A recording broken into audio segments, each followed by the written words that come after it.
welcome back to Who's Your Band with my co-host Sean Morton. How are you, Sean? Hi, beautiful. How are you? Okay, I wish I could say same for you. That hair is insane, but we'll talk about that in a second. Spit it out, dopey. I want, you know what? I really want to talk to our guest. We have a great guest today.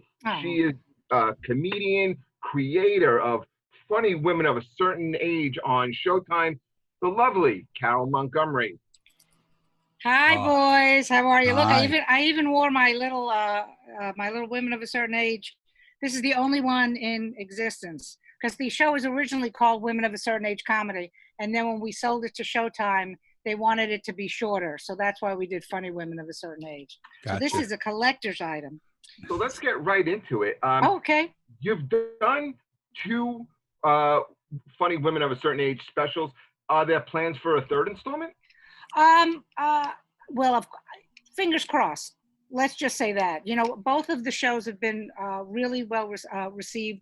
The first special was the highest rated stand-up special on Showtime for 2019. And then the second special aired the weekend when the quarantine happened. So from what I hear, the ratings went through the roof. So, you know, I would like to keep doing these, you know, I would love to keep doing these. You know, I think there should be, you know, funny women, you know, more funny women, even more funny women, fucking even more funny women. Just keep doing it. Because, you know, there's a lot of women over 50. Some of them are very good friends of Sean and I's, and that just need a voice. They need a voice to be heard, you know, just because you become an old, you turn 50. Doesn't mean your life is over. And in show business, and you boys will reach this when you hit, even for men, when you hit a certain age, it's like you're old. You know, it's a very ageist industry. I feel it now, though.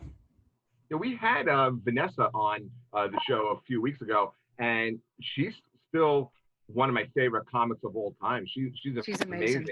She's amazing. Carole, is there anyone you haven't worked with who you would like to get on Funny Women? Well, my dream is to have Lily Tomlin on the show, because that's my dream, you know, and I figure I might as well just put it out into the universe. Maybe somebody will hear that. And the great thing about it, and I know I think Sean and I talked about this, you know, when I got the first special, everyone thought it was a fluke, you know, because you know how everybody in our industry is. Everyone's jaded, like, oh, she got lucky. But then I got the second special, and then everyone went, oh, maybe she's on to something. So more people have approached us through the second special. Like, it became a legitimate thing. So obviously, you know, if I always like to be positive when I talk about the future. So when we get another one, there'll be more people going, oh, I want to be part of it. So it's nice to know that people know it. For example, like we were doing a show yesterday, and I have a talk show with Julia Scotti called The Early Bird Special. We had Tammy Pescatelli on, and Tammy said that out of the blue, right after the quarantine, she got a text from Jay Leno, because she's done Jay's show, saying, hey, I saw the special. It was terrific. So like someone like, oh, okay, Jay Leno knows about it now. So there are other people that know about it. So that's great. I would love it to be Lily Tomlin. And, you know, I mean, there's so many older women that, I mean, I would love Betty White to be on it, but I think Betty is at a point where she's in her 90s. Do you know what I mean? Almost 100. Right. So that would 99. be tough. But, you know, any older funny woman I would love to have on the show. But Lily is my all-time. Carole, did you ever, I saw this years ago. It was one of the first dates I took my wife on. We were just dating at the time. Do you remember Lily Tomlin did a Broadway special? Oh, yes, absolutely. Search for Signs of Intelligent Life in the Universe. And correct. That was a great special. It was a good show.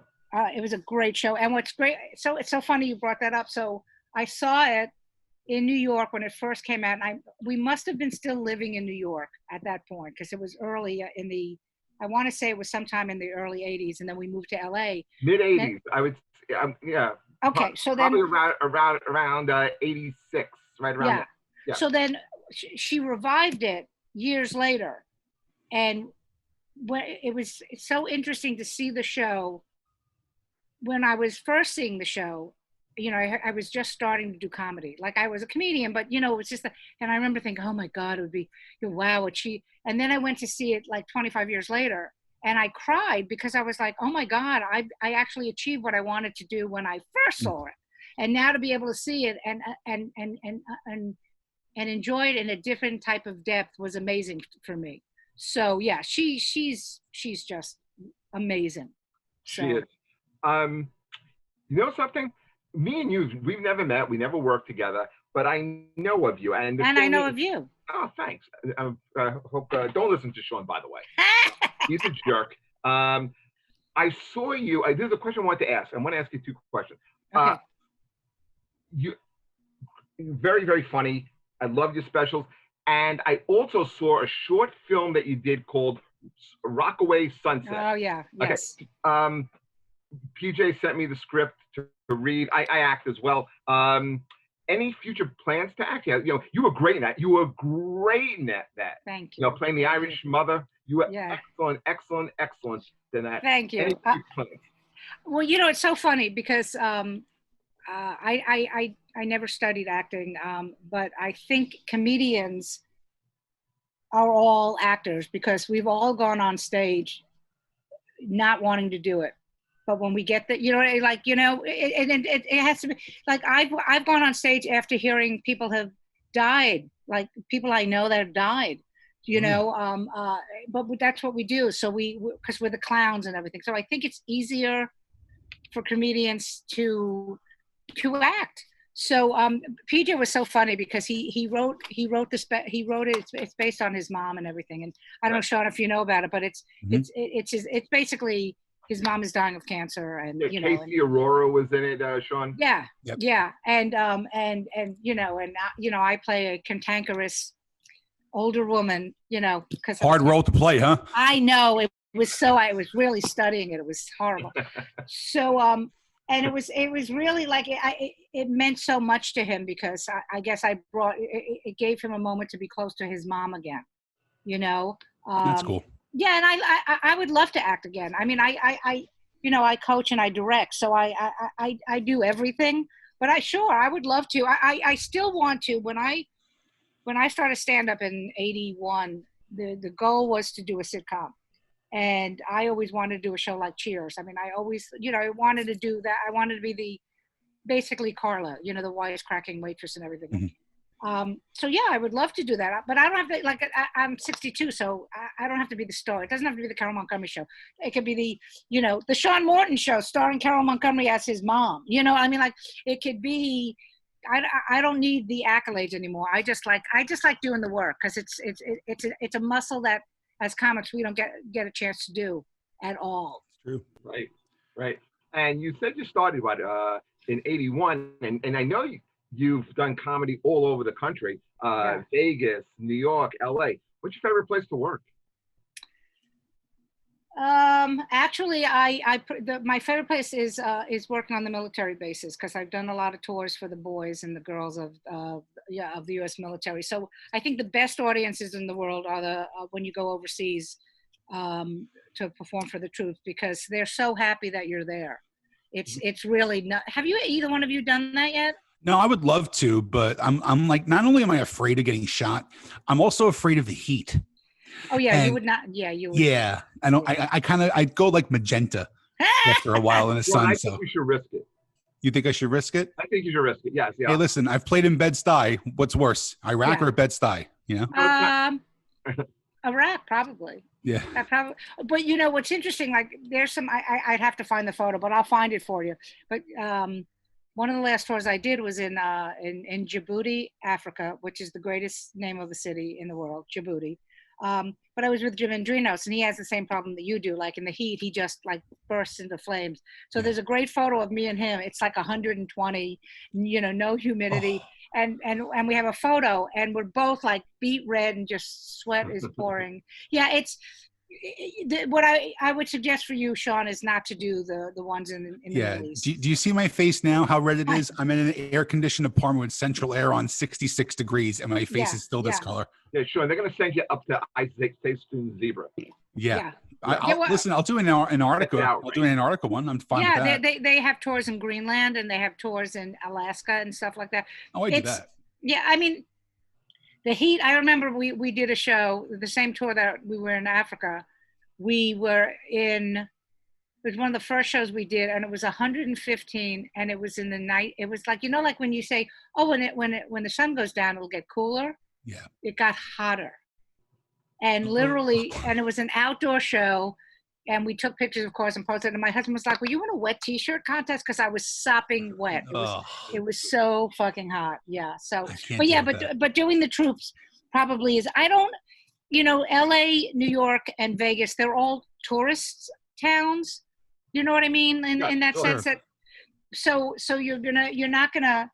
They're all great crowds, but for an audience that is going to be there and react to you, you have to go perform for the troops. What about the difference between, like, because you're doing theaters as opposed to doing the intimacy of a nightclub?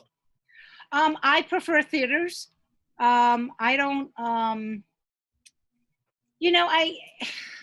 I still like doing clubs, but there is something about not having to hear the blender going. Or the waitress leaning in going, what did you say? What, do you want a screwdriver? There are some comedy clubs in this country still that are great, that you never even hear. They're like, their waitresses are like ninjas. And you're like, wow, I didn't even see her take the order. But then there are some comedy clubs that just don't give a shit, and they hire people that don't know that, there's a show going on. Maybe I shouldn't yell. I've literally had waitresses like with their back against the stage while I'm on stage. Like I could see their underwear. They're like right up next to me. And I'm like, can you, and then they get pissed at me because I'm making fun of them. Don't make fun of me. I'm like, your ass is on the stage. That's why I love working the Hard Rock, because when you're on the stage, you can only really see like the first 3 or 4 rows. Right. So if anybody's getting up to go get drinks, you can't tell at all. Jeff wouldn't know that because Jeff doesn't really do like big shows, like working at the Hard Rock and casinos and things like that. So. He's an idiot. Why are you listening to him? I've worked theaters before. I wish Voss was on here. I work at theater with Voss. Yeah. Oh, okay. There you go. But like the Hard Rock. Why do I put up with this, Sean Morton? Why do I put up? As far as the Hard Rock is concerned, because that's a new casino, they made the showroom. Like it's a great showroom, I've heard. It's the same thing. It's very different. Yeah, and like the Borgata is the same thing. They're that you're going into. You bring your drinks in. You don't go out and get there's no way. So that's a different type of venue. So I prefer those also. Yeah, I prefer people that come to the show to see the comedy show. Yeah, I mean, they're different, because you realize if you're doing a casino and there's like, just say 600 people, not one of them bought a ticket. Right. They're all comped. Right. So I'd rather, me personally, I love doing them because, you're away for a week and you get paid well and you get to eat for free and yada, yada. But like, I love the smaller shows where it's like 200-300 people. Yeah. And you can hear everybody's into it. Doesn't really even matter where it is either. Right.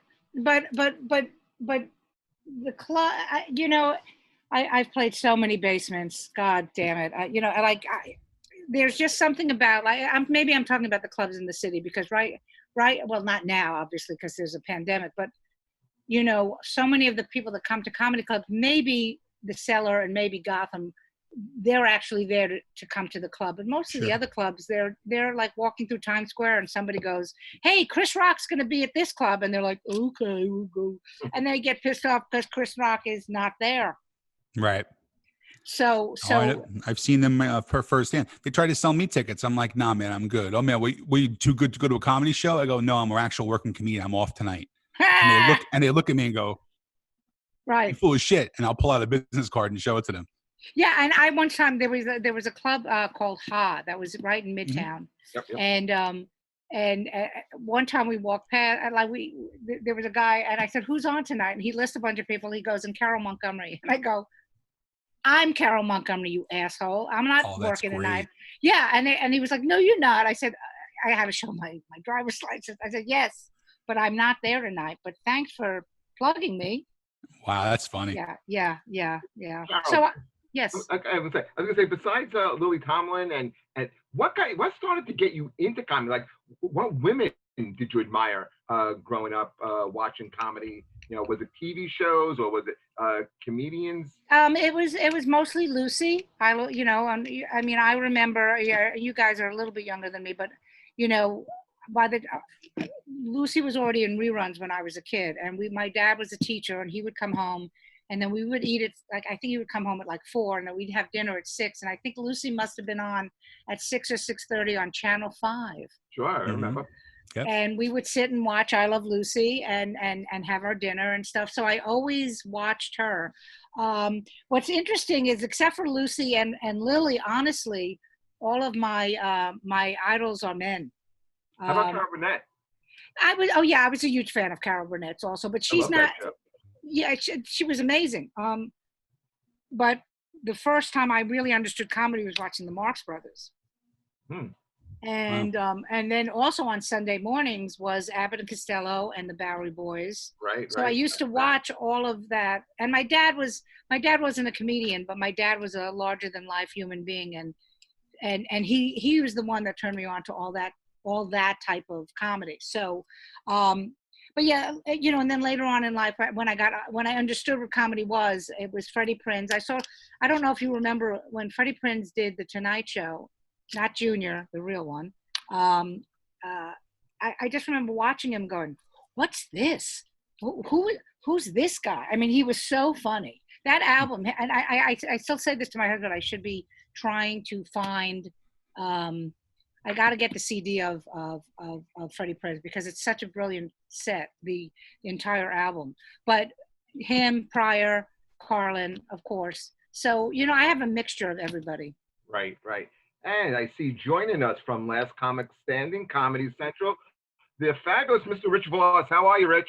Good. I got about 15 or 20 minutes. The guy's working on my air conditioning. I need that stuff pumped in. Freon? Yeah, whatever. Yeah. Hi, Rich. And, hi, how you doing? Good. Last Comic hold on, let me yell at him real quick. Last Comic Standing, you couldn't, maybe something from this fucking decade. How about Voss Roast, or the movie Women Aren't Funny, or this Friday will be in Pete Davidson's movie Last Comic Standing? I was gonna get to that. No, you weren't. Wow. I have it written down here. I have it written down, Rich. I was gonna get to. How was it working on Pete Davidson's movie with Judd Apatow? Well, I know Judd from comedy clubs, and they were great. The whole set was great because it was so relaxed, and you know, and I'm doing the scene I'm doing with Bonnie and Pete, who I know. So it's, you know, and you're doing, you know, it's so funny because the difference, you know, in a movie or anything, if you audition for it, you're like, oh, I suck. This is the worst. I can't. But once you get on the set, you know, you're doing 5-6 takes. You're ad-libbing on some of them, and it you know, and then when you're working with a guy like Judd, who is a comedian and gets comedy, it makes it so much easier. You know what I mean? So the whole set, you know, there's so many comics I knew there, and it was great. It was a lot of fun. It was a good day. Where did you shoot it? Which restaurant in Staten Island? I don't know. It was an Italian restaurant, but. Oh, an Italian restaurant in Staten Island? Those are very rare. You don't see that. Right? Yes. Are you from Staten Island? Yes. No, you can't tell? Well, you could be Brooklyn or. No, I'm Staten Island. Oh. What the hell? So, you know, my dog's going wild. But Carole, how you been? I'm good. Oh, he's got his phone. Hold on. Yeah, it's great. 20 minutes late and doesn't turn his fucking ringer off. That's real professional. We're on the time. I gotta go. Got a hot out. It was my daughter FaceTiming me, my oldest, and I just hung up on her. I'm sorry, I'm already ruining your podcast, but I was so nice to Sean when we worked together at Bananas, which is out of my character. Yeah, but I know the truth about you, Rich. You're a good man. He is. I give Rich more props to people because most people hate him, and I give him more props. And I'll tell the story, and I don't care if I embarrass Rich or not. Rich is the only headliner that I ever opened for who tipped me as a feature. Wow. Wow. Wow. You have to take care of. I mean, these clubs aren't paying any money, but I never forgot that. That's really sweet. And but I also what? Now I do that. Now that I can close some shows and I bring somebody on, if I know they're not getting paid a lot of money, I actually do the same thing now because of you. Well, the thing is, you say when most people hate me, it's new comics that are so thin-skinned and they can't take a joke and they're such babies. Like, major comics like myself and Carole, we get it. You newbies. The problem. Well, you know what? Like I was telling, if a comic goes after you, like if you're like busting each other, if you're busting a comic's balls, that's love for us. If we're nice to you, we don't like you. Do you know what I mean? So I mean, it's part of us sitting around bullshitting and going, yeah, oh wow, that set, wow, even after you've killed and you go, wow, I'm sorry that it didn't work. That joke didn't work, right? We like busting each other. That's our way of showing love. But I know Rich a very, very long time because we started together. And I think that's one of the things I miss the most about not performing is just the hangout after the show. Oh yeah, I miss that too. I miss it a lot. What are you traveling in cars? What's that noise? There's no noise. Maybe it's your headphones. So. You're having a stroke, Rich. You're having a stroke. No, it sounds voices in your head, man. So you guys, we only have you for a few minutes. Let's get something that you guys both are into. You're both big Springsteen fans, yes? Yes, I am. Oh, it's my daughter. What are you doing? You didn't hang up. I gotta go. I'm on a podcast. Call me later. What was that noise? Goodbye. Oh, I never. I told you I was hearing a noise. So both big Springsteen. What's your favorite album, song? How'd you get into Springsteen? Why Bruce? Well, for me, my best Bruce Springsteen story.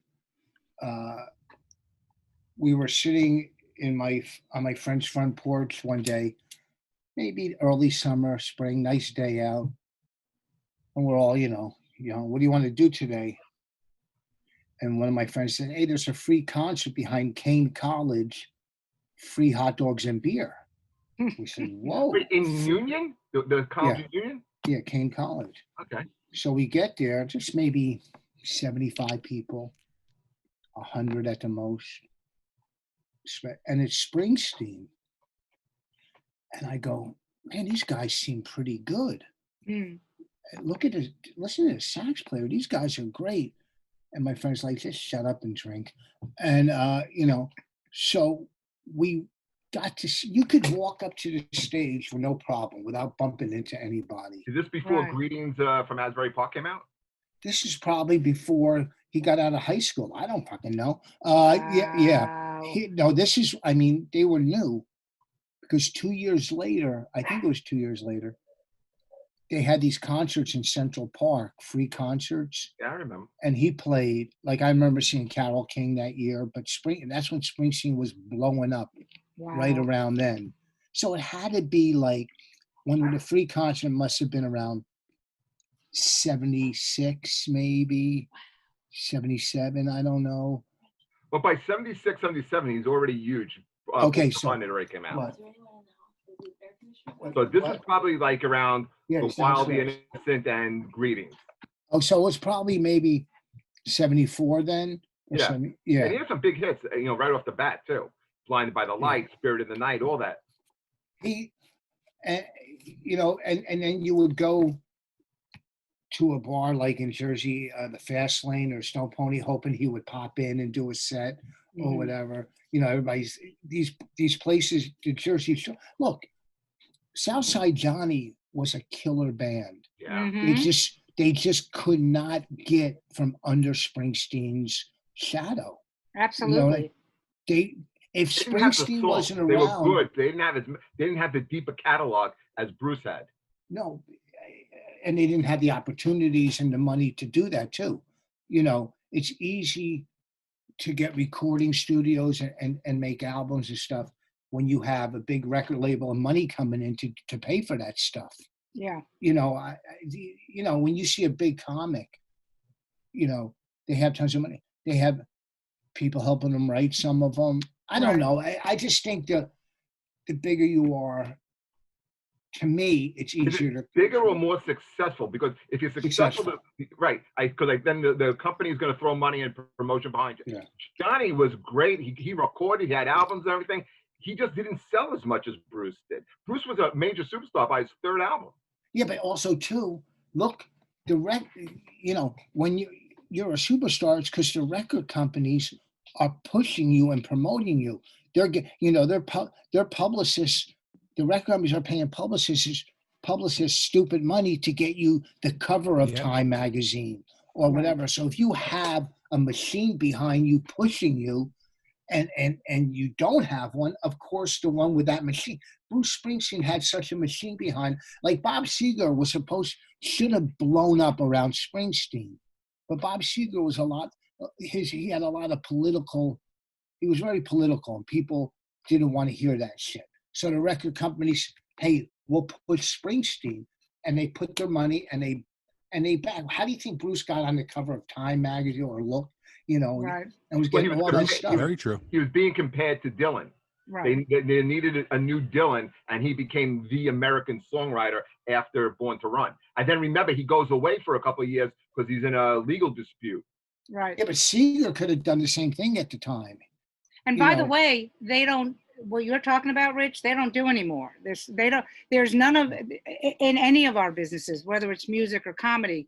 In the old days, they would nurture a comic, or they would nurture a singer-songwriter or a band, and that's what you're talking about, is that you would get something, whether it's a comic getting a development deal or a band getting record labels don't do that anymore. The record labels the whole don't record make any. industry has changed completely. Yeah. My husband worked at A&M Records for many, many years, and like there was a band, I don't even remember their name, but what the hell was their name? And they had come into the studio where my husband worked, and it said they had just signed $1 million deal with some label, and they were like, champagne and everything was. I don't remember the guys' names. That's how. Because what happens is you get $1 million deal, and the album doesn't sell. Yeah. You got to pay that fucking $1 million back. Absolutely, and then once you do, they're going to drop you. My first job at a college, I worked A&R at CBS Records. Oh, okay. Yeah, Black Rock. And this was right around the time when Live 75 to 85 came out, with Springsteen. Yeah, and there were a lot of stories of bands that would get signed, they wouldn't sell anything, they'd pay back their bills, and then they would drop. No second album, no second chance. Yeah. And now it's even more cutthroat. You don't sell right off the bat, you're done. Yeah. Bon Jovi didn't start making money till their third album. Yeah. I think it was their third album. They owed Bon Jovi, they owed stupid money to the record company. That third album put them over the top. Right. I was at a bar one night when I started doing comedy, a place called the Goose and the Gander. So I'm standing by the bar, and I'm like, like some hacky new horrible comic. And I'm not talking like a month ago, but when I first saw, and there's a girl sitting at the bar. I go, hey, I'm a comic. You want to go to the diner? Like I'm a comic. Shut up. I'm a comic doing Mike Austin gigs. So she goes, I can't. I'm waiting for my boyfriend to come from band practice. I go, what band? She goes, Bon Jovi. I go, who the fuck are they? Her boyfriend was Bon Jovi. Like, yeah, I think she made the right decision. You think? I'll never forget a documentary they did on Bon Jovi, about 5 or 6 years ago, and they're interviewing him, and they go, what does it feel like to be the lead singer of one of the biggest bands in the world? And he goes, no, I'm not the lead singer of one of the biggest bands in the world. I'm a CEO of a major corporation. Yep. Yeah. And that blew me away. Completely blew me away. Yeah. How that changeover happens once you get to a certain level. I went Rich, have either one of you ever had a chance to meet Bruce? No, I met his road manager, and I got to go. Which one? Oh, I don't remember. It was a friend of mine. Was it Sean? You're asking me. Because when we were talking, he was supposed to come on the show with us today. Oh, okay. And he brought up your name, and he brought up the USO stuff. Oh, okay. So then it must be him. He has a daughter named Rachel. Is that? I don't. He has a couple of daughters. But what had happened was we had gotten tickets. They had gotten us tickets, and we were going to go backstage to meet him. And then there were, I was just some schmuck from Brooklyn. He was not. He had big celebrities to go meet and everything. But I did get to see Clarence's golf cart. I was very excited about that. I didn't get to meet any of the band, but I got to meet the golf cart. And of course, being the Jew that I am, we were backstage, and there were a bunch of T-shirts. And I said, somebody said, well, you can have these, we're sorry, you grab a couple of shirts, everything. So, of course I grabbed all of them. Good for you. Because I'm having a problem. I went to the refrigerator magnet store, and they were out of refrigerator magnets. And I'm going, well, where can I get it? Who has all the refrigerator magnets? He goes, some guy came in and cleaned this out. And now my kid is all depressed and crying because she can't get a refrigerator magnet. I can't imagine where they would all go. I'll send Raina a Sean Morton Rage magnet. How about that? Because they're on there too. Sure. Yeah, there's some people you meet that you get. I know this is all Springsteen, but we were at what's the big place in Jersey? New Jersey Symphony, the one they fixed, Symphony Hall. NJPAC. Yeah, it's amazing. It's like the Kodak Theater. So they beautiful. were inducting Bon Jovi into the New Jersey Hall of Fame, and they had other inductees there. So me and Norton were inducting Abbott and Costello, but the main guy was, they did about 10 people, and those generals there, but Bon Jovi walked by. And I couldn't stop staring. It was like there was like angels following him. His aura. You're in love. And I couldn't stop. Every time he was somewhere, I'm staring at him like some groupie. And all of us meet some of the biggest celebrities in the world. Oh yeah. But I'm looking at this guy like he floats across, like that. And I probably would have done the same for Springsteen. I don't know. Springsteen's more of a blue collar type of guy to me. So you didn't? Did you meet Bon? Did you go up and say hi to him? Or? I probably said hi or some dumb thing. Like I always say dumb shit. Right. I was take a picture. What's that? Did Norton make you take a picture with him? I didn't. Norton might have. I did. I was backstage at the Oscars. So Dustin Hoffman's standing next to Barbra Streisand talking. So I walk over and I turn my back to Barbra Streisand and I go to Dustin Hoffman. I go, I also played Lenny. I played Lenny Bruce on American Dreams. Right. I had 3 lines. And I go, I compared my 3 lines to his Oscar-nominating performance in fucking Lenny. With Barbra Streisand, with my back to her going, I also played Lenny. That's what we have in common, Dustin. And I fucking walked away going, I am the biggest fucking loser on the planet. I can't. No, if you had turned around and then said, "I also played Gentle," that would have been perfect. And I played Funny Girl.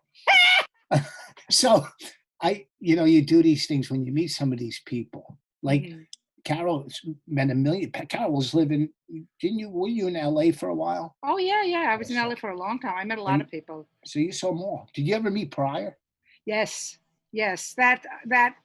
That to me is my favorite memory of comedy because this is before cell phones. Nobody had pictures. So I had just done a set in the original room and Mitzi was sitting next to him and one of his bodyguards walks up to me and goes, "Excuse me, Miss, Mr. Pryor would like to speak with you." And I was like, what?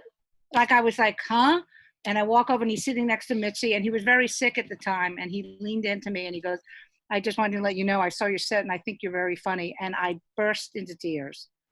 And I was like, what? And I looked at Mitzi and I went, I'm done. I mean, I literally got up and walked out. I called my husband on a payphone, hysterical crying. And he goes, "What's wrong?" Like he's thinking I got hit by a car. I went, "Richard Pryor said I was funny." I mean, how great, to meet. And then of course, and this is when he was, like I said, he was so weak from his, and so and he went and he did stand up and he gets up on stage and he hobbles up on stage and and it took him a minute to talk and then somebody heckled him And without missing, like all of a sudden he turned around and goes, "What did you say, motherfucker?" And it was amazing. He became the old Richard. It was the greatest night of my life. I never told Carole this, but I was there that night. The waiter walked by and he called the waiter over and said, I saw your set. You were extremely funny. And then the guy that parks cars walked by and he said, "Look, I saw your set. You were extremely funny." I only had one weird like experience meeting a celebrity. Was when I met Slash from Guns N' Roses. Wow, right. And it wasn't the time that you hooked me up. It was before this. So I go see him at a concert and my friend's working the place and she goes, "Look, hurry up, go to the side of the building. Slash is going to be there," knowing that I'm a gigantic Guns N' Roses fan. So I go outside and I'm like, I have nothing to sign. All I have is my paper ticket. So the manager comes out and he goes, "Listen, Slash is going to come out. He's going to, he'll sign whatever you want. He's going to shake your hand. We just can't take pictures. Got to keep the line moving." Now I'm literally like shaking on the inside because I don't know what the hell I'm going to say to him. I walk up and there's one person in front of me. Now I see Slash is only about 5'3", 5'4". He's tiny. Wow. So I have a foot over him at this point. And I walk up to him and he goes, "Hey man, how you doing?" And the only thing that came out of my mouth was, "Yeah." And he looked at me like I was a fucking Jerry's kid and signed my paper really quick and made me move out of the line. And my wife goes, "What the fuck did you just do?" How about the time you met Mariah Carey? Listen, let's not. That was a beautiful moment between two people who were meant to be together. Did you meet when I set up the thing with Frankie? Did you meet Slash that night too? No, okay. We didn't meet Slash or Miles. We hung out with Frankie and the rest of the guys for about an hour or so. Because when I was in Vegas, Rich, one of the crazy girls, her son, who I knew, he used to play with my kid when they were babies, grows up to be the lead guitarist for Slash. So Sean says to me, "I'm going to Vegas." Says, "Hold up, was it Vegas?" No, it was Jersey. It was in Jersey. And I reached out to Frankie. I was like, "If there's any way you guys can meet." And he was a sweetie, right? Oh, he's great. We took pictures. We hung out for an hour. He was really cool. But it's cool. But it's just so funny because I look at him. I'll have to send you the photo. I have a picture of him when the kids were all dressed up in Halloween when they were like 7 or 8 years old. Looks nothing like him. Do you know what I mean? Like he's this little blonde cherub, and then he's this guy. That now with the long hair and the beard. Yeah. But it is nice to meet your heroes. Who did you meet, Rich? Like, have you met Pryor or Carlin? Who, me? No. Yeah. One night I was sitting outside stand-up New York, and Robin Williams was out there, and I go to him. I go, "Where do I know you from?" and that's great. I think the most weirdest thing of who I met Malcolm X's daughters. Wow. I was opening for Paul Mooney at Caroline's and they were there. And I felt like, because they're like entertainers, he's in history books. Right. He helped change the world at that time. Right. As good as it could be at that time, I would imagine. And when I met them, I was like, "Holy shit!" Wow. That was, I guess, I think that because I've done so much radio that they come in, J.J. Abrams, all these people, but it's I think that was the most like whoa I've ever been was when I met his daughters, probably. The best I'm sorry. I'm gonna say it's a different experience when you meet someone of like historical significance. Like I've met presidents. I met the Pope once, as opposed to meeting a celebrity, because like you said, these are people who are in history books. They transcend entertainment. Yeah, definitely. I met well, I didn't meet him, but I was like in the same room as the Dalai Lama. Oh, wow. And that was a very strange experience too, because it was one of those like, he was giving like a sermon, and I think it was at like Radio City or somewhere, but like the amount of different people that were there. I mean, you had Black, white, Jewish, from Staten Island, everywhere. And it was just a crazy vibe. There was not one person who wasn't just straight and enamored with him. Wow. Like just completely focused. It was a beautiful, beautiful experience. I remember I was eating a sub. I think it was roast beef and turkey back then when I ate meat. and I walked by Gandhi. I go, "Do you want a bite?" But he wasn't eating at the moment. He told me, and I was kind of happy because I didn't really want to give away part of my sub. And I said, "Gandhi, are you sure you don't want a bite?" And he goes, "No, I'm not. I don't really have an appetite right now." It was so weird. You know, maybe I love that you remember it was roast beef and turkey, Rich. I love that. You ever love somebody and fucking despise them all at the same time? Is that how you feel about Rich? Is that what we're talking about? Bingo. I'll bring my wife in. She can confirm it. That's great. Yeah, you meet so many, like, I was sitting at a table at the Cellar one night with Chappelle, Louis, Chris Rock. What's his name from? Oh, geez, such a big actor. He was in Hangover. Who's the main? Seth Rogen? Not Seth Rogen. No. Galifianakis? No, the biggest one that. Bradley Cooper? Yeah, Bradley Cooper. At the table was Bradley Cooper, Chappelle, Chris Rock, Louis C.K., me, someone else. And Chappelle lights up a cigarette. Nobody says anything. Please, if that was fucking DC Benny, they would all be yelling, "Get the fuck out of here with that cigarette." Right. Chappelle lit it up. Right. Go ahead. Yeah, exactly. Rich, check behind you. You dropped some names over there. Oh, no. It's just Cellar. She goes, "Who did?"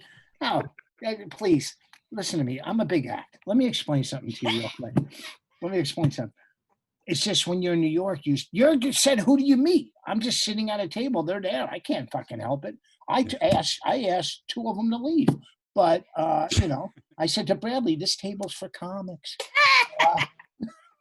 This is the comics table, Bradley. I'm sorry, Sean. I'm an ass. Don't listen. I love it. I can't help it. Because I'm in such a hurry. I'm trying to get as much in as I can, because when do you get to do, a podcast at a Carteret? Bayonne, motherfucker. Bayonne. Oh, I played that golf course. Bayonne. Holy fuck. Yeah, it's nice, right? It's amazing. Yeah. It's one of the best I've ever. And isn't it weird how you have to drive down like an abandoned dirt road to get to it? Yeah. Like you have to drive past a Stop and Shop. Wow. And it's Stop and Shop's on one side, Walmart's on the other side. There's a gravel road that goes down to this multi-million-dollar golf course. I thought I was in Bayonne. I thought I was copping meth when I was driving down. Far off. The course is amazing. They built it on like a landfill or something. Yeah, they did. It's crazy. So it'll fall into the sea soon. Pretty much. Yeah, pretty much. Doing during the pandemic, Rich, I know you've been doing a lot of more landscaping, gardening. Yeah, I planted. We bought a house in November. I planted 50 trees so far. I'm doing the deck right now. You're building the deck on your own? No, I'm staining the deck now. Power washing. We built a garden 30 feet by 20 feet. Where are you living? What's it in? Where in Jersey? Hillsborough. Oh, okay. Oh, that's a nice area. Yeah. Very nice. So, if I didn't have this house doing I'd lose my fucking mind. Yeah. Not work, because we came from a condo. We would have killed each other by now. Yeah. When am I going to, and I mean, Bonnie has her sewing. She makes clothes with, she has 3 sewing machines. I have a workout room downstairs. Out back I have a golf range where I can net and green and stuff. Wow. So I really want to do comedy so bad, get back on stage. Yeah. I'm so scared. I don't remember any of my stuff. I have to listen. I know. I had to do the same thing yesterday because I heard Carole say one time I had to write my act out again. Yeah. Right? Yeah. And I did that yesterday because I got shows this weekend, and I'm terrified. Like I don't know where I'm going to start. I actually had to watch tapes of stuff that I recorded to see where I was doing. I mean, I'm terrified, but I got to do it. Where are you working this weekend? I'm doing a golf course tomorrow night up in upstate New York. Oh, cool. Have you guys done a couple of those Zoom shows just to kind of like try and stay fresh or work out stuff? No. I can't. I mean, as soon as it happened, and God bless the people that did it. You know what I mean? Good for you. But I just couldn't. I'd rather do this. I'd rather hang out, bullshit with my friend, make some jokes. Some people go, no, some of the shows are really good. You can hear the laughter. I'm like, I I can't. Yeah, I can't. I just right. Yeah. I did too. And it was rough to do it. I'm supposed to. I started doing props. I was doing props on the fucking thing, and I was saying to myself, "What? I'm gonna blow my fucking brains out! Like, why am I doing this?" Yeah. It was just horrible. What were you saying? I'm supposed to do a drive-in show in July, which I'm not even looking forward to in Pennsylvania. Okay. And when he pitched it to me, he said, "Well, the front people, the first whatever, are allowed to get out of their cars, which would make it easier for me." Right. Because there would be people. There would be a connection. Right. But, just playing to people beeping a horn. Like, I know people who've done it. Florentine said he did one in Atlantic City. He said it wasn't that bad. Yeah. But listen, I just want to do, Tom. I just want to do. With my last gig, we had the tour going, Creeps with Kids. We're doing 1,000-seaters. Yeah. And boom, from 1,000-seaters, I'm going to stand up in front of cars in Pennsylvania. So they're not going to be some of the nicest cars. Cars with flannels on and red hats. Nobody wants to work to red hat cars, but yeah, I think we all feel the same way about, like, I have a couple of dates on the books still for the Women of a Certain Age tour, and we're talking about what they're going to do. Are they going to, the first few rows are going to be empty, but then are they going to do every 5 seats, and they can they cap it off at this? And I agree with you, though. I would rather do that, though. I'd rather be in a theater. I do think, different point. I do think when we come back, stand-up is going to be one of the first things that's going to blow up, because all we have is us. You know what I mean? Like, think about it. Like, even for a tour like yours or a tour like mine, you've got 4 or 5 people. Sean, you're doing a show. Jeffrey, it's just you. So they don't have to worry about paying the musicians, the performers. Like, my husband works on Broadway, and they're talking about now, September 6th is when they've canceled the shows. Now they're talking about the fact that they may not even open till 2021, because how are you going to do that? First of all, Broadway is like this. The seats are this big. You've got, like we were talking about, Hamilton or any of those shows, Frozen. You've got hundreds of people on stage at the same time singing and dancing. So for comedy, it's just us. I'm bringing my own mic now. I would suggest everyone bring your own fucking mic. But I think we're going to see much more out of it when it gets back to whatever, even if it's a 300-seat theater or 400, and we're only doing 100 people or 200 people. Those people are going to be so fucking appreciative. Yeah. I was supposed to go out to Ohio for my first weekend out there at a club, and I saw that he's just reopening, and now it's only 25% capacity, and there's like a huge, gigantic plexiglass spit guard over the front of the stage. Right. So you're kind of like working in a salad bar if you really look at it. Yeah, but like Zanies in Nashville, they're selling out every weekend, and they're only they're only filling it for whatever capacity their state. That's the one in Tennessee. I think some of the improvs in the southern states, they're already opening and selling out. Yeah. No. Every one of those clubs don't use me. Anyhow, I got to run. Carole, congratulations on your tour and everything. Thank you. Same to you. Tell your wife I said hi. Hope everything's going fine with her. Thank you. And Jeffrey, when you start doing that outside show in Roselle. The true talent walked in the room just there. Raina.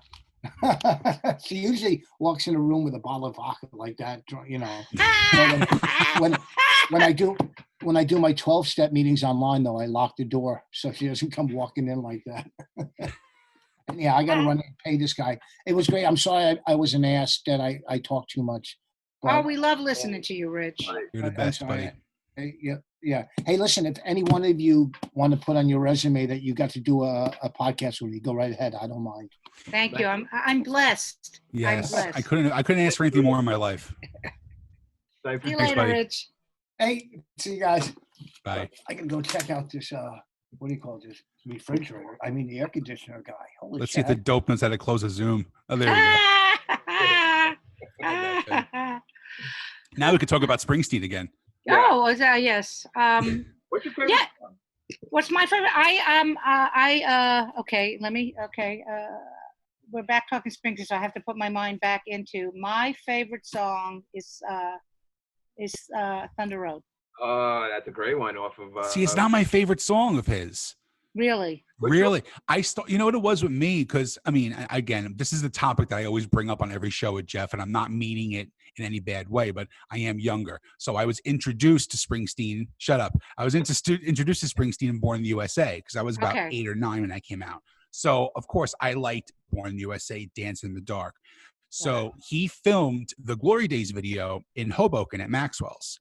My mom was working 2 blocks away from Maxwell's at the time. We went there and tried to get in, and they wouldn't let me in because obviously I was 8 years old. I couldn't be in a bar scene. Right. But I go back with Springsteen, but I love a lot of his new stuff. Right. What new stuff? So he has a great song called My Lucky Day. Oh yes, that's a great song. It's upbeat, it's rocking. But I mean, for me, I'd say Out in the Street is probably my favorite Springsteen song. Can I tell you a great story about Springsteen? A great Springsteen memory. So, Springsteen, for lack of a better, he got me through a lot when I was in my 20s. When I first I was working summer stock.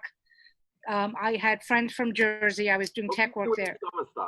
I was doing tech work. Like building sets and lights and all that stuff. That's actually the summer of '79 is when that's when I was with people that said to me, "You should be a comedian," and that's where you weren't a comedian at that point. No. But you knew you wanted to go into the business, right? So you go behind.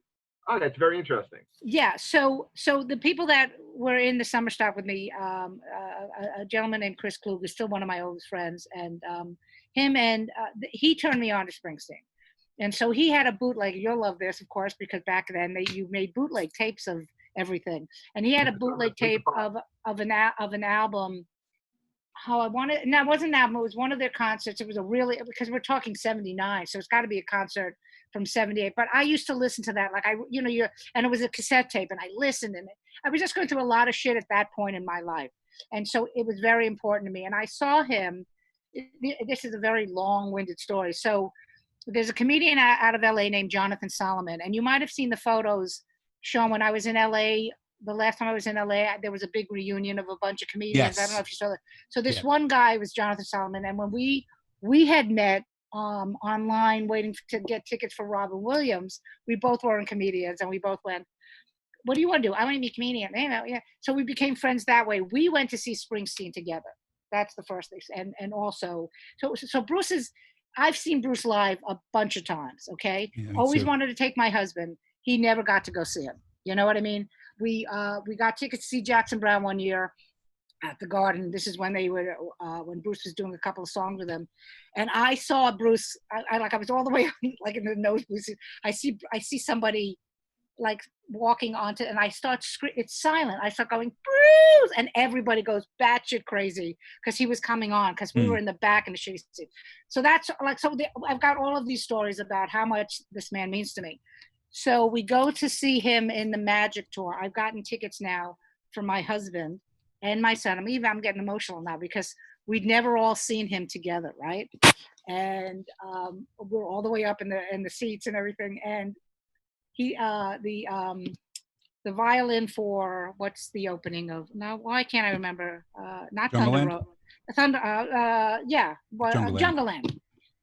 My son goes, "Mom!" and pushed me. I almost fell off the fucking balcony. He was so excited about that we're finally hearing Jungleland, and I cried the entire concert because I was with my two most important people in my life. It was an amazing. It was so he's been wrapped in my life, and what's even funnier now is that he knows somebody who knows his son. So it's like full circle. Like he's met his son. It's very weird. Did you ever see the movie Springsteen and I? No. Did I? It's a great documentary. You can catch it like on Showtime now. It's basically people submitted their own Springsteen stories. Oh wow! And that's the whole movie. It's just people's personal reactions to Springsteen, what they meant to him, what he meant to them. Right. I keep it on my DVR. It's one of the few things I keep on there, and I'll watch it every once in a while. I actually watched it the other night. People from like Germany and everywhere. It's amazing. Carole, did you get a chance to see him on Broadway? Yes, I got to. You know, getting back to being a mom and everything, I don't spend money on myself. You know what I mean? Like I just don't. Even now, I give all the money to my son, but I forgot why I went. I said, you know what? Fuck it. I'm gonna go see if I can get tickets for it. And you know how expensive it was on Broadway and everything. And so one of my friends said, you know, you should try this site. And it was cheaper than whatever. I forget how much we ended up paying, maybe $200 a seat or something. And I think it was going for $400 or $500. And we could only get 2 tickets because my husband was actually working on the show. I think he was working on School of Rock. So I took my son to see it. And the two of us were like this. I mean, it was great. You know, I had tickets and I sold them. Why? Because I'm an asshole. Yeah. Okay. I got the pre-sale. I got them, and as soon as I got them, I flipped them right away for double the money. Wow. How much did you make from it? A lot of money. What'd you do with that money? I don't remember. Wow. That's the thing. Do you remember when Springsteen came out in '92? He comes out with 2 albums on the same day. It wasn't with the E Street Band anymore. Yep. He came out with Even Touching Lucky Town. Do you remember that? Yes. I liked Lucky Town. I thought So did I. Days and Lucky Town were 2 great songs off of that. Better Days is one of my absolute all-time favorite songs. Yes. And funny that you mentioned, I know you mentioned Glory Days before, and I always talk to my kid, like, you know, I always say to my son, you know, there's a lot of people in this world that they peaked in high school. And I said, that's not what people like us, because we're creatives. We don't peak in high school. We have many more years of it, but it's and the video is like that too. So it's and so whenever we run into somebody like from high school, like he runs into someone from high school and goes, oh yeah, he peaked. Very true. You can look at it now. Like now when you see like people have come out of the woodwork with me, you know, like I was a social, like I was the antisocial kid. Like I always said I was in one club in high school, the 231 club, because we would be done at 2:30 and I would run a block and a half to catch the 231 bus just to get home. I wasn't like the athlete or the actor or anything like that. But like now, all of a sudden, like I'm starting to see people from high school that are like, yeah, we watch a show all the time, where people like I never even talked to. Right. I didn't even talk to. I knew who they were, would show up at shows. Wow. Very strange. The last special that we taped in October, there was a bunch of people from high school that came to see it, which was fascinating to me. But my sister also went to that, you know, we both went to Lafayette High School. So we had people from both, you know, from her class and my class. But it was really like, I don't get that a lot. Like every so often somebody will reach out from Facebook, hey, you know, we were in 2nd grade together. I'm like, I don't care. You grew up in Brooklyn? Yes, I grew up in Brooklyn. And went to Lafayette. Where'd you live in Brooklyn? I lived in on Ocean Avenue, but I lived my dad was a teacher at Lafayette, so I wanted to go to where my dad taught. Well, he taught gym, but I wanted to go to my dad's high school, so he made it happen. My father was a player. So you'll go to my high school. Did you ever go over to L&B? Of course. Do you know what L&B is, Sean? Am I the only person in the world who does not like the pizza from L&B? I don't get you. I don't like it. Wow. Well, I'll tell you what. We'll go there again. And we'll have some of it. Oh, I would like that. Maybe a little linguine and clam sauce. Sit down, drink some wine. Huh? Spumoni. I could do it. I can go for some spumoni right now, actually. When I'm off keto again, because when you were asking Rich about what we did in quarantine, I mean, for the first few, because we figured it was the end of the world, so we could eat and drink whatever we wanted. Mm-hmm. So I made chicken pot pie. I now can make, you want to talk about pizza? I can make a fucking pizza that will blow your fucking socks off. I get this dough from Whole Foods that's from the Bronx. Unfucking believable. But like, that's all I've been doing is eating. It's like my ass. I don't even want to show you my ass. It's very big. I've decided that now I can bake. I make banana bread. I make pumpkin spice bread. I make cookies all the time. I got a fucking garden. I'm in a second floor apartment. I have my windowsill is full with like 6 different kinds of of peppers. I got basil. I got rosemary. I got mint. That's what happens when you go into quarantine. I made biscuits and gravy. I mean, like I was like, oh, why not? Because we're gonna die anyway. So it was like, and now it's like it's 4 months later. You're like, oh shit, I'm like 15 pounds heavier, and the world's coming back. I better get back in the shape. Nah, we don't have to. Nah. Squishy is a shape. Remember that. Yes. Well, you know, what's my motto? Live long, stay squishy. Works for me. Yeah, and you know, I was so jealous of Rich because he said he had a gym in his house, and I was like, motherfucker, because I like as soon as we heard like the weekend of the 14th, you know, when the special aired, that's when we were like, okay, we're going to lock down, and then on Monday is when all the gyms they said, okay, we're going to close. So I immediately went online to Walmart, and they sold out of weights at Walmart. At fucking Walmart. Really? At Walmart? What the fuck? It's crazy shit. So I've been literally you both will appreciate this. This is my weight. What is that? It's a baby amp. It's 15 pounds. That's great. I do all of my, and I have right, shrugs with it.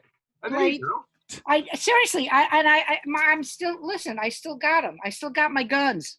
But thank God for that fucking amp. I mean, if you look around, you can see there's like, my husband's a musician and also my son is. So I have so much equipment. I'm like lifting fucking guitars. You know what I mean? Whatever. That's great. Yeah. So, cause I got to get my shit together. But now Jersey is different. You guys, I read somewhere that they're saying now up to 500 people outdoors. Yeah. So Monday starts 100 people, and then the 22nd is 250, and then July 3rd is going to be 500 people. Wow. So they're doing that basically because of graduations. Okay. They're getting a lot of heat because of graduations being virtual. So they're saying now July 6th, we could start all graduation ceremonies. So, but think of it this way though, if you have 150 kids in a school, that's 150 right there. So that's only 350 left. And what if they have 5 people they want to invite? You can only invite 1 or 2 people. They could do it in shifts. I heard things like that. I mean, it's going to be different, but he took a lot of heat because he was in the protest. So, there was 1,200 people in a protest, and they were like, well, why can't I go to church? Did they cancel the whole season at PNC yet? Yeah. The whole season's canceled. Yeah, everything's done. Really? Yeah, and I got more concert cancellations too. There's a great festival in Pennsylvania called Music Fest in Bethlehem, where they have like 7 headliners on 7 nights for a whole week, and they just postponed the whole week too. Well, but you see, like what we were talking about with comedy, like for concerts, because you're, I don't know if you're as into it as Sean is. I know how much of a, concert freak he is. Think about that. Like I had almost a dozen concerts I was going to this summer. Okay, so but we've all been there. My son works at Bowery Presents, and he works at Terminal 5, and any rock venue in the city he works. Webster Hall. He does everything: security, tickets, merch, whatever they need him to do. But when we've gone into those concerts, how fucking we're on each other. Oh yeah. I mean, like Lane is a huge music fan. You should actually have him on and talk about, because he's I think you guys would love talking to him, because he really knows his shit. But any concert I've ever gone to that I wanted to see, he's like, I'm going early because I want to be right up front. So what happens if you get there, let's say at 8, and the headline is not going on until 10. By 10, if there's space around you and you're in the front, when the headliner comes on, you're going to be squashed against that stage. Oh yeah, I've been there. So my that's I don't see rock. I don't see any of those concerts. I don't see that coming back for a long time. No, and there was a really sad article that I saw yesterday that said that they're predicting that 90% of small independent music venues could possibly close because of the virus. Oh yeah. If they don't get federal help in the next 3 months. Right. Well, but that's exactly small venue.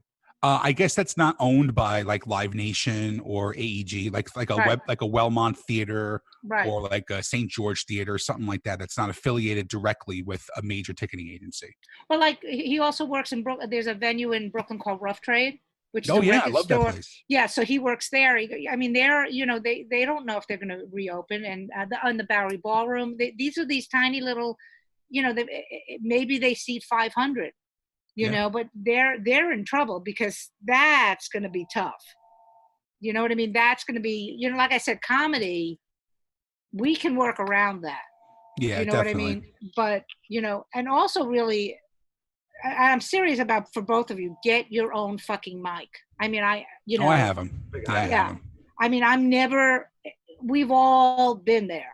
We've all been, you know, we've all been in comedy condos. So, you know what I'm saying? So this whole thing about comics being treated like shit now it's an actual health issue. Sure. You know, so just bring your own mic, because that's what I'm going to do. But as far as music, it's like I had a friend who had tickets to go see Lady Gaga in Boston in August. And I said, you're not going. There's no fucking way you're going to put 50,000 people in a fucking arena. You can't do it. It's done for the year. I mean, we've talked about it before. It's done for the year. Yeah. The good news is that they're about to approach stage 3 of this vaccine. And there is some optimism that by the end of the year, they'll be able to come out with it. And then by early 2021, that they'll be able to go ahead and start, you know, giving people this vaccination. Well, this is what I've been drinking, because I've been told that if I just drink, yes, and it tastes like lavender. But yeah, I mean, I know a lot of people think that it's not real, and whatever, you know, whatever people are thinking, but I know people who've had it. I don't know if you know people. 54 people. Okay, I know people who've had it, and these are younger people. They're not, you know, I'm considered high risk. Okay, that's number one. But I have friends in their 30s who had it, and it kicked their ass. It was like nothing they'd ever felt like. I had a friend of mine who's in her mid-30s. She's a personal trainer, and she said she couldn't walk from her bedroom to the kitchen without having to sit down. So it's real, and it's not just the flu. You know what I mean? Like you know, we have to get a vaccine, because we're never going to get back to normal if we don't. We're just not. You know, and that sucks, because, you know, I think also one of the reasons why all this unrest is happening is we haven't been able to do anything. There's no sports, there's no entertainment, there's no movies, there's nothing. You know, I mean, it's a good thing that people are out and they're want to change the world, but, you know, we're used to having, you know, and they're not even, what's the word? I mean, they're just part of our lives that we all want to have, like the stories we all just talked about the music and meeting people, what you meeting Slash, and you know, these people are our heroes, and if we can't see our heroes, what the fuck are we going to do? I said this the other day. I mean, I you know, very weird things. Just like you're saying, we're so used to having everything at our disposal. Right. New York City, you can go out at 3:00 in the morning and have dinner. You know, all these things, and now it's all taken away. And then I went to a fireworks display in the middle of North Jersey, like far North Jersey, in a minor league baseball stadium. Went and took my my friends in there. What's that? In Montclair? No, in Sussex. The Sussex County Miners play all the way up in the top of New Jersey by New York State. They have a baseball stadium, independent league. They decided to do fireworks displays every 2 weeks. Aww. Just to do something. So there I was. I'm sitting there. I have 5-year-old twin nieces, right? They're twins. I'm sitting there watching them. They have their little ear muffler headphones on, and they're just standing up and they're looking at the fireworks and they're smiling. And I just had one of these like almost life-changing experiences that just says to myself, like, pump the fucking brakes. There's so many little things that you can do and enjoy that you don't need to have an electronic. You don't need to be, you know, constant stimulation and gratification all the time. I'm looking at these 5-year-old twins, and they're just enamored just by fireworks. And I was like, you know what? I'll take the year off for concerts. I'm good. I'm good. You know, let's everybody just be safe, and let's, you know, stop having people dying in front of us constantly, and let's not be fucking greedy, selfish assholes and wanting everything done right away. Right. Well, that's time. Yeah. But that's the American way. It's like I've always said that, just because the virus hit us later in the year. So, like, in other words, everything started to shut down in March. Like, if everything had shut down in December when it was still cold, we could have gotten more of a quarantine out of it, because now that it's summer, everyone's like, fuck it, it's summer. Fuck it, we're going out. We're going to the beach. And I'm like, oh, listen, I'm not good with the heat anyway. I mean, I'm not as bad as you, Sean, but I wear my mask, and there was a couple of days where me and my husband walked down to, the West Side River and everything. And I was uncomfortable. But if there was anyone around me, I kept it on. If it was just us in an area, we pulled them off of our faces. But I don't want to. And I live with my mother-in-law. She's 83 years old. I can't bring the disease back into, Exactly. But people don't think that way. They're like, fuck it, man. It's summertime. I'm going. Vegas, by the way, has reopened, and people have sent me, videos of people just open. Yeah, they're open. They're playing craps and cards. Casinos, they're all open. All open, walking with, like, not even caring. And I'm like, oh, gee. Is there any requirement to wear any type of mask? No mask, no requirement? Not in Vegas, no. No.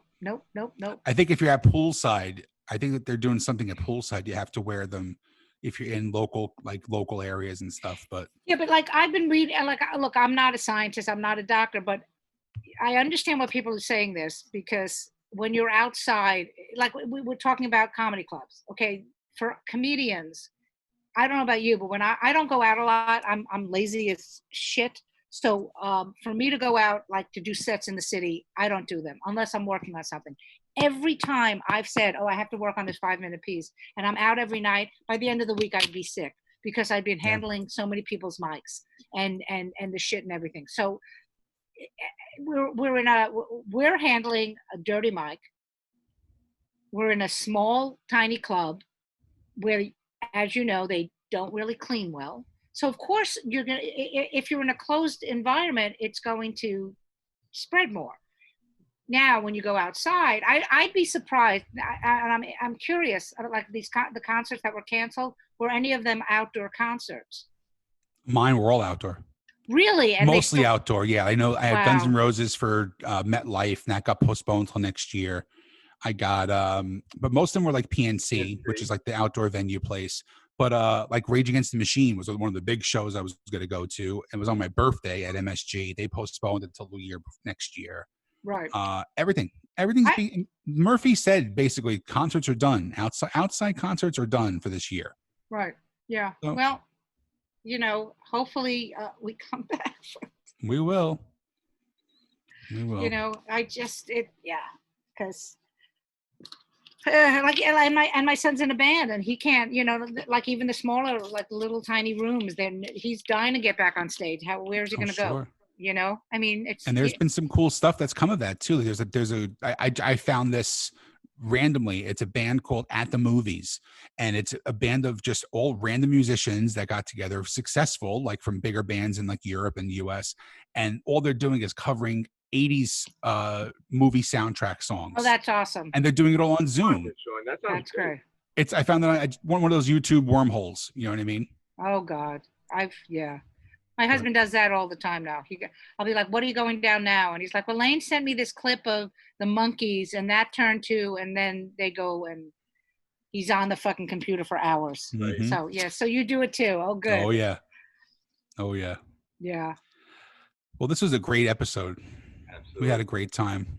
I want to end with saying one thing, and I did this one other time when Vanessa was on, and I'm gonna get on my soapbox for a minute. Uh-oh. Okay. Yeah. I have met a million comics, and I've said this to people, not just because you're on the show. There are two people that I treasure more than the most, and that's Vanessa Hollingshead and Carole Montgomery. No. And when I saw your special come on, the first one, there's people who saw it. As soon as I hit play, I started crying. Aww. I teared up because I know how long you worked at it. I know how hard you worked on it. I was there at the Crane Theater, watching, this 12 people turn into a Showtime special. So I always have a special place in my heart for you. No. And I want a third special. And now I want you to start working on Funny Men of a Certain Girth. See, now that I could do. Yes. That I like. Funny Men of a Certain Girth. I like that. But I like that. This was a great episode. Sweet. Thank you so much for coming on. And I'd tell Rich to, I'd say thank you to Rich, but he already left. And he texted me and said, I'm an asshole. Okay. So that's how we'll end with that. Next, if I come back, I'd like to discuss AC/DC next. We can definitely do that. Okay. We could do five chords and 40 albums. We could talk about that. Yes. But Angus is my hero, so I did get to see them. But we'll talk about it on the next. Thank you for having me, guys. Thank you. In this time of quarantine and pandemic, it's just fun to this is what I miss more than anything. Just sitting around with comics and bullshitting. You know that I could always perform, but it's this. I miss this type of stuff. 100%. If Jeff wasn't here, it would have been so much better. Jeff, it was great to finally meet you in virtual person. And Sean, when I see you, I'm gonna hug you so fucking hard. Yes, Rosa Mexicana. It's you know they're gonna be outdoor. I think dining. we do out dining like in a few weeks. So I'm there. We'll set it up. All right. Goodbye, guys. Love Bye. you. Bye.